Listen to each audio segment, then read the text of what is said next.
मुस्लिमों की शादियों में फिजूल खर्ची और दहेज के बढ़ते चलन को रोकने के लिए एक संस्था के काजियों ने एक अहम फैसला लिया है। संस्था ने फैसला किया है कि अगर शादी में दहेज की मांग की गई तो काजी निकाहनामा नहीं पढ़ेगा।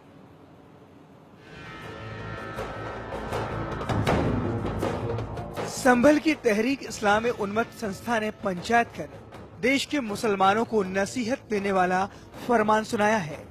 फरमान के मुताबिक कोई भी मुस्लिम शादियों में दहेज की नुमाइश नहीं करेगा। अगर कोई मुसलमान ऐसा करता है तो काजी निकाह नहीं कराएंगे। पंचायत ने डीजे बजाने और खड़े होकर खाना खाने के खिलाफ भी फरमान जारी किया है। जिस बारात में खड़े होकर खाना खिलाया जाएगा उस बारात में हमारा कोई इमाम निकाह पढ़ाने नहीं जाएगा। हम उसमें खाना नहीं खाएंगे। दहेज आप दे रहे हैं वो आप बंद दे सकते हैं, बंद पैकेज में दें जिससे गरीब आदमी उसे देखकर होपलेस ना हो। अगर जिन बारातों में ये भांगड़ा डीजे वगैरह होगा हम उसका भी बाइकाट करेंगे। मुस्लिम कौम के जिम्मेदार लोगों के इस फरमान का मकसद शरीयत के कायदों पर अमल कराना है।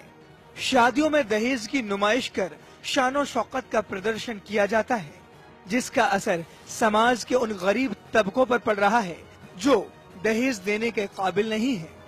पूरे शहर के इमाम लोग यहाँ पर हाजिर आए हैं और शहर के बहुत सारे जिम्मेदार लोग भी यहाँ पर हैं। सब इमाम और जिम्मेदार लोग इंशाअल्लाह इस तहरीक जो इस्लाही उम्मत है इसे हम पूरी अपने ताउन के साथ चलाएंगे और शहर के अंदर से तमाम गलत रस्म व रिवाज को खत्म करेंगे।